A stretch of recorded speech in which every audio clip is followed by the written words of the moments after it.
मेरी जो पहली किताब जो आई पंजाबी में आई, और वो 1976 में आई, जिसका नाम था ते जेलम वगदा रहा, और वो शाहमुखी में थी, यानी नस्तालीक उर्दू रस्म ख़त में थी वो पहली। और उसकी बड़ी पेशराई हुई, पाकिस्तान में बड़ी गई वो किताब, तकरीबन 150-200 कापियाँ पाकिस्तान में वो गई।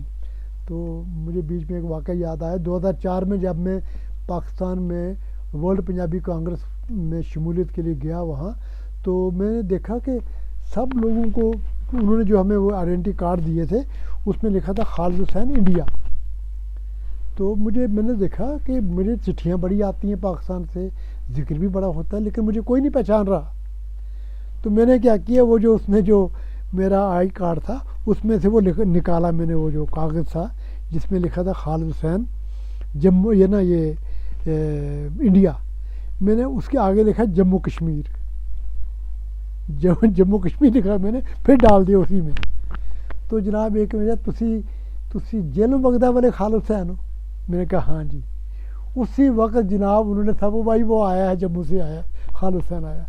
तो वो जो खुशी हुई कि ये लोग मुझे पढ़ चुके हैं, मेरे अफसाने 2004 तक तकरीबन 60-70 के करीब छप चुके थे। तो लेकिन मुझे शक्ल से वहाँ कोई नहीं पहचान रहा था, वो एक लफ्ज़ लिखने थे, जम्मू कश्मीर लिखने थे, वो सब लोग ने मुझे घेर लिया। और फिर उनके साथ महफिलें, एक तरफ से कॉन्फ्रेंस चल रही है, 4 रोज़ा कॉन्फ्रेंस भी साथ साथ में, उनके साथ 2-2 3-3 घंटे में मैं गुजार रहा हूँ। तो मतलब एक राइटर की एक भूख है, कम्युनिकेशन जो है ना, वो चाहता है कि मेरी चीज़ पहुँचे, मैं सुनाऊँ, दूर तक जाए, उस पर तनकीद हो, अच्छी या बुरी जो भी है, ताकि उसको उससे एक तहरीक मिलती है आगे बढ़ने की, आगे लिखने की। तो वो मुझे अल्लाह ताला का फजल रहा, वो मिली। तो ये वो मेरी पहली किताब थी जो कि 1976 में छपी। 1976 में ही ना, एक साल पहले 1975 में 7 जुलाई और 8 जुलाई 1975 में, तब मैं मिर्ज़ा अफजल बेग साहब के साथ था, मैं उनका पीए था। तो शेख साहब ने नई नई हुकूमत संभाली थी फरवरी में, मैं अप्रैल में इनके साथ आया एज पीए। तो मैंने एक पंजाबी राइटर्स कॉन्फ्रेंस करवाई, all India Punjabi writers conference Kashmir में टैगोर हॉल में करवाई, जिसकी सदारत जो थी वो ज्ञानी ज़ैल सिंह साहब ने की, जो उस वक्त पंजाब के चीफ मिनिस्टर थे। और शेख साहब ने सदारत की, और ज्ञानी ज़ैल सिंह चीफ गेस्ट थे, उसके मेहमान ख़ुसूसी थे, वो वहाँ से आए। तब मैं छोटी उम्र का था, ये कोई यकीन ही ना करे कि भाई वो आ रहा है। तो ये तो जब उनको ऑफिशियली मैसेज आया कि सीएम साहब आ रहे हैं वहाँ के पंजाब के, तो जी लगे मुझे ढूंढने वो कौन है भाई जिसने ये, वो मैं सदर था उस वक्त पंजाबी साहित्य सभा का।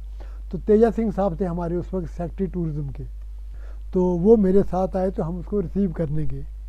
तो फिर शेख साहब ने, वो असम्बली चल रही थी, असम्बली को छोड़ के सभी मिनिस्टरों के साथ वो हॉल में आए।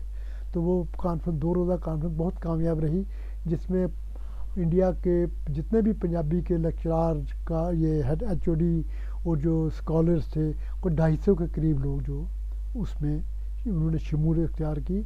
उन दिनों जो एजुकेशन मिनिस्टर थे वो रंगील सिंह साहब थे, तो उन्होंने अलग से एक खाना दिया, एक खाना शेख साहब ने दिया, जो कि हमारे शेड्यूल में था ही नहीं कहीं।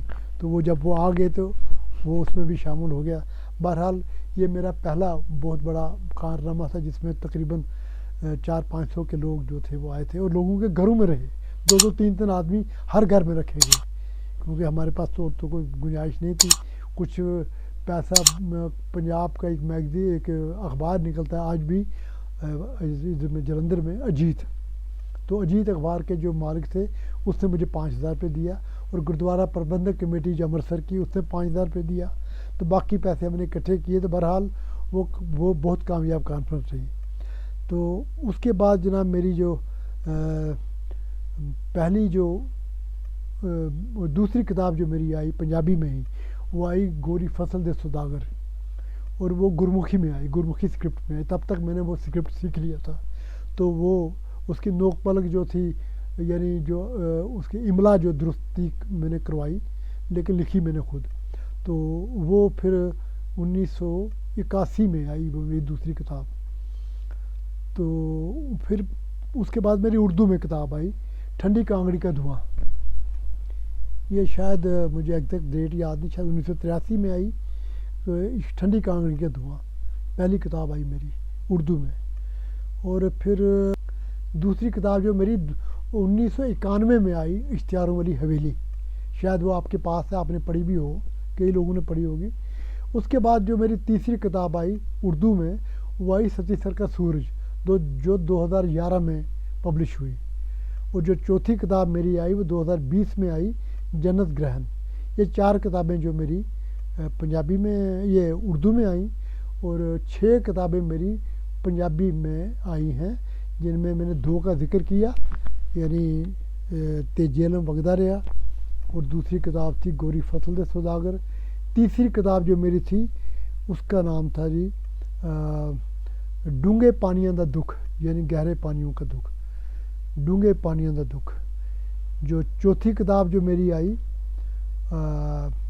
उसका नाम था जी बल्दी बर्फ दा सेक। बल्दी बर्फ दा सेक मेरी जो वो थी, वो चौथी किताब थी। 5वीं किताब जो मेरी आई वो थी सूलां दा सालन। सूलां दा सालन, जो सूल कांटे को कहते हैं पंजाबी में। हमारे एक बहुत बड़े सूफ़ी शायर हो गुज़रे हैं अकबर के वक़्त के, शाह हुसैन, उनके काफ़ी है, दुखां दी रोटी सूलां दा सालन, आहें दा बालन बाल, माए नी मैं किन्नू आखां दर्द विछोड़े दा हाल। तो ये जो अनुमान जो मैंने लिया सूलां दा सालन जो है वो उसी के जो पहला मिसरा है, दुखां दी रोटी सूलां दा सालन, उससे लिया था। तो जो मेरी आखिरी किताब जो आई है वो है 6ठी किताब, वो है इश्क मलंगी।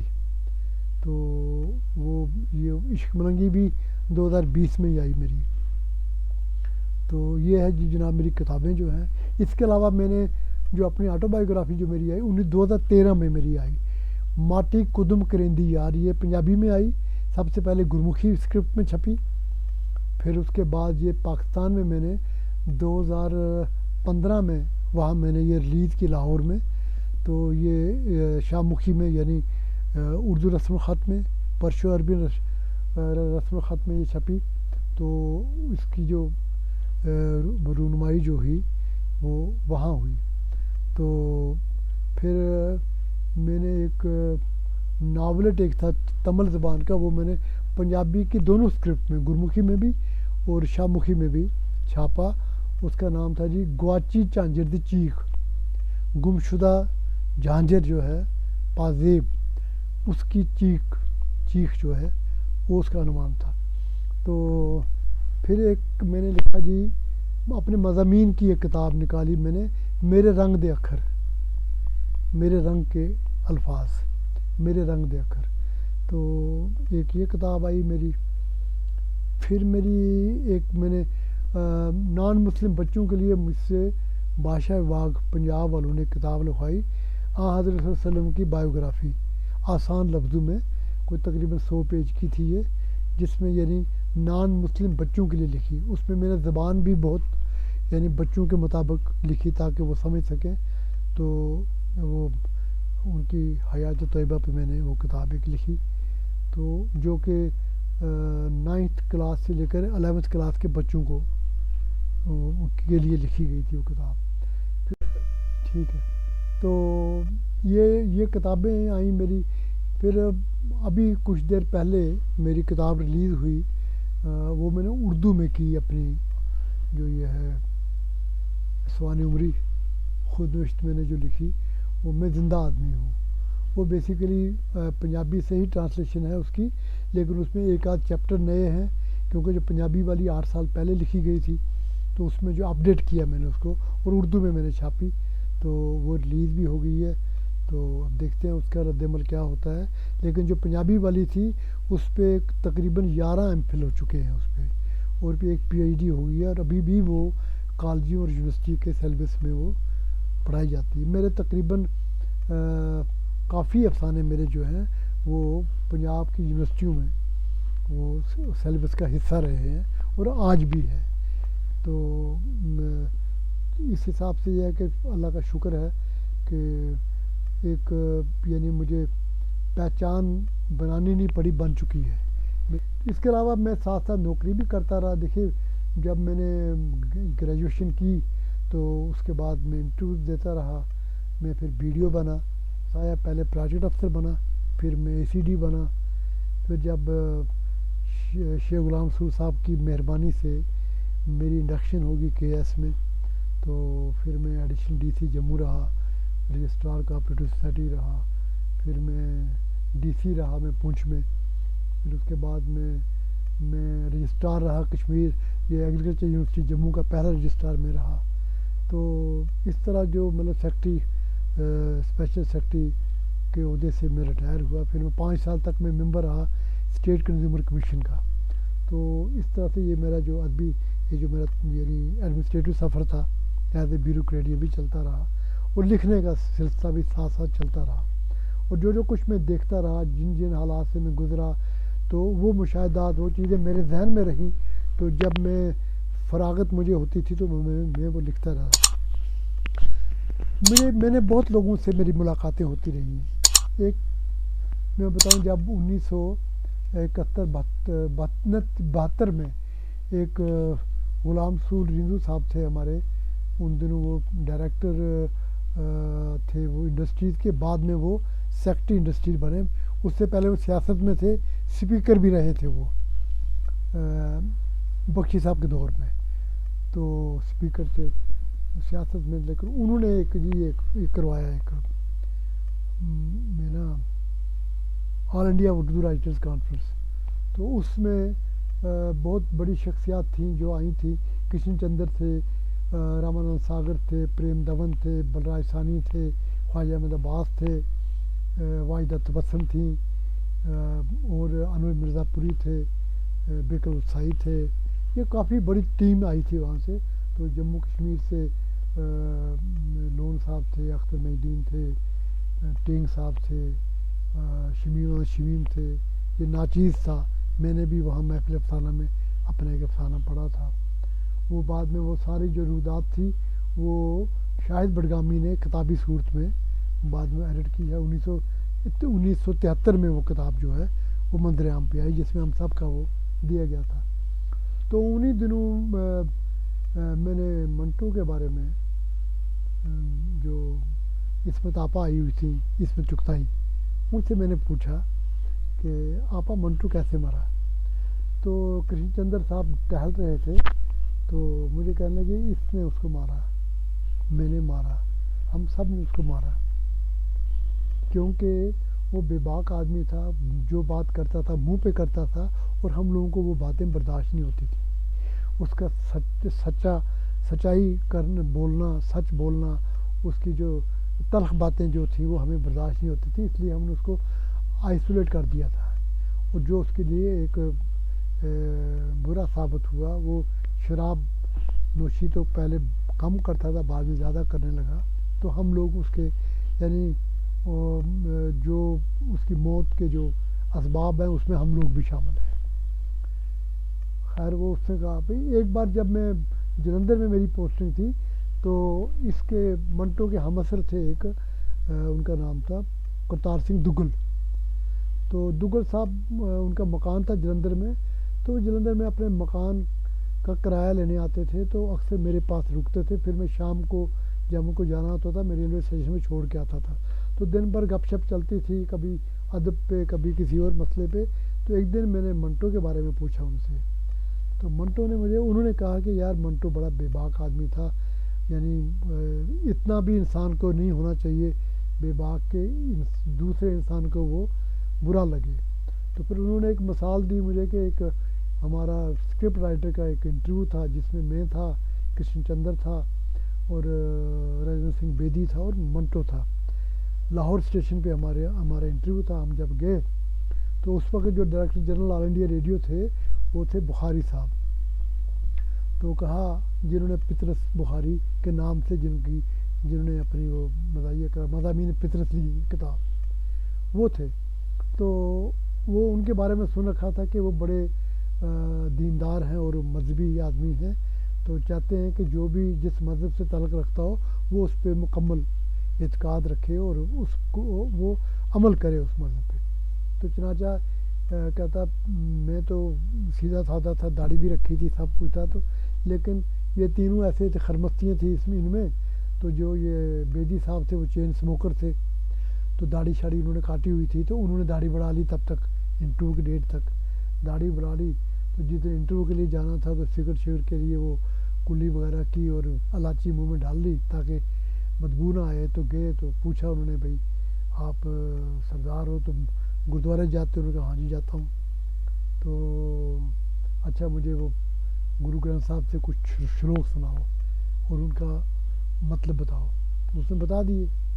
तो जब कृष्णचंद्र गया तो इसने माथे पे टीका शीका लगाया था, तो कहा जी मैं मंदिर जाता हूँ, मैं ये करता हूँ। उसको कहा तुम हनुमान चालीसा सुनाओ मुझे। तो उसने वो सुना दिया, वो भी सिलेक्ट हो गया। आखिर में मंटू को बुलाया गया, तो उसको कहा गया अच्छा आप सादात ख़ानदान से हैं, सैयद सादत हसन मंटो हैं आप? अच्छा बताइए नमाज़ पढ़ते हैं? उसने कहा नहीं जनाब। कहा रोज़ा रखते हो? कहा नहीं जनाब। कुरान मजीद पढ़ा है? कहा जी बचपन में पढ़ाया था, याद नहीं कुछ भी है। फिर क्या करते हो? कहा जी बस लिखता हूँ, घूमता हूँ, आवारागर्दी करता हूँ, शराब भी पी लेता हूँ, कभी कभी चर्च का छोटा पी के। उसने कहा इसको बाहर निकालो। तो कहा अगर वो हमारी तरह झूठ बोलता वो भी स्क्रिप्ट राइटर बन जाता, लेकिन उसने वहाँ सच बोला, उसको निकाल दिया। कहा मंटू इस किस्म की तबीयत का था। हाँ जी। हालांकि उसने 16 फिल्मों के लिए स्क्रिप्ट लिखा। मिर्ज़ा गालिब उसका आखिरी स्क्रिप्ट था जो उसने लिखा। बेदी साहब नहीं, रजनी सिंह बेदी ने उसके डायलॉग लिखे। पाकिस्तान में जाके उसने उसका स्क्रिप्ट लिखा करतार सिंह का, जो पंजाबी की बहुत मशहूर फिल्म थी। तो लेकिन बेचारा वो अपने जो सच्चाई और उसकी अपनी तबीयत की वजह से बेचारा बुरे हालतों में मरा। तो लेकिन एक बार जब वो उसे तबदिक, उस वक्त ज़माने में उसका कोई इलाज नहीं था उस ज़माने में, तो जो भी तबदिक का मरीज़ होता था तो उसको वो ठंडी जगह पे भेजते थे। तो ये चूँकि लाहौर में रहता था तो इसको उन्होंने भेज दिया जी कोई ठंडे इलाके में जाओ। तो ये बटोत में आ गया। आपको होगा कि लाहौर से जो सियालकोट है वो 141 किलोमीटर है ना, जम्मू से जम्मू से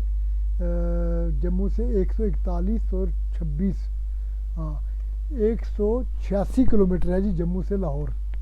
और उधर से ऊपर आ जाओ तो 100 किलोमीटर पे आ गया आपका ये बटोत।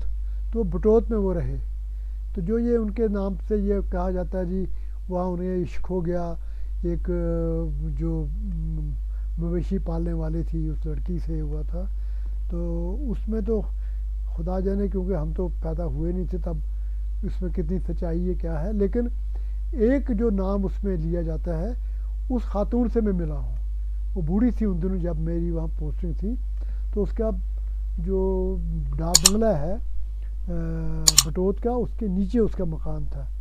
तो उसके बारे में ये कहा जाता है कि ये इस पे उसने अफसाना लिखा है, क्योंकि उन्होंने जो 2 अफसाने वहाँ लिखे, एक था मिश्री की डली और एक अफसाने का नाम था